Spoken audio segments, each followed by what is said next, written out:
င်္ဂလာပါရှင်ကျမတို့ရဲ့ channel လေးကနေပြန်လည်ကြိုဆိုလိုက်ပါတယ်ဒီတစ်ခါဖတ်ပြပေးခြင်းတဲ့စာအုပ်လေးကတော့စွန်းစွန်းစားစားမိုင်းလို့ဆိုတဲ့စာအုပ်လေးကိုဖတ်ပြပေးသွားမှာဖြစ်ပါတယ်စွန်းစွန်းစားစားမိုင်းလို့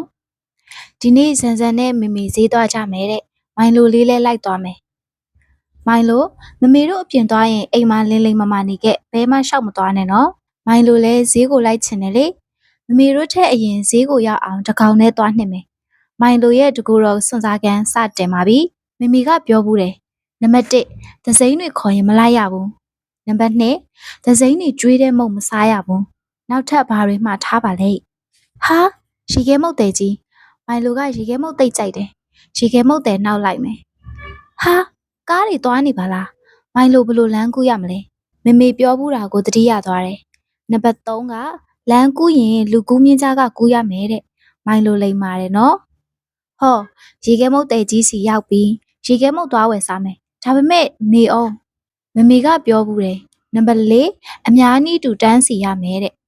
စီကန်းရှိတဲ့မိုင်လိုလေးကိုချစ်လို့ရေခဲမုတ်ရောင်းတဲ့ဦးဦးကရေခဲမုတ်တစ်ခုကျွေးတယ်လေရေခဲမုတ်လေးကစားလို့ကောင်းလိုက်တာဇန်ဇန်နဲ့တူတူစားရရင်တိတ်ကောင်းပါပဲဟာလမ်းပြောက်သွားပြီအင်ကိုဘလို့ပြန်ရမလဲမသိတော့ဘူး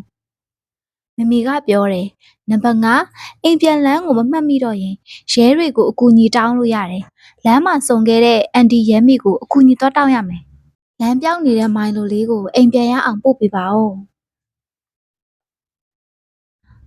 ဟောအန်တီရဲမိနဲ့အတူအိမ်ကိုရောက်ပြီးမမေနဲ့ဇန်ဇန်တို့အတန်ပါလားငါပြောင်းနေလို့လိုက်ရှာနေကြတာဖြစ်မယ်မိုင်လိုရေမိုင်လိုအိမ်ကိုပြန်ရောက်တာပြောလိုက်တာနောက်တစ်ခါဆိုမမေမှာထားတဲ့အတိုင်းမိသားစုမပါပဲဘယ်ကိုမှမသွားတော့ဘူးကလေးတို့ဖြေဆိုရန်မေးခွန်းများမိုင်လိုကိုမမေကဘာမှခဲ့လဲမိုင်လိုကလမ်းမှာဘလို့အခက်ခဲတွေတွေ့ရလဲမမေကမိုင်လိုကိုမှားထားတဲ့စီကံလေးတွေကိုပြောပြပါကလေးတို့ကိုမမေကဘာတွေမှားထားလဲပြောပြပေးပါဗီဒီယိုလေးကိုအဆုံးထိကြည့်ပေးတဲ့အတွက်အားလုံးကိုကျေးဇူးတင်ပါတယ်ရှင်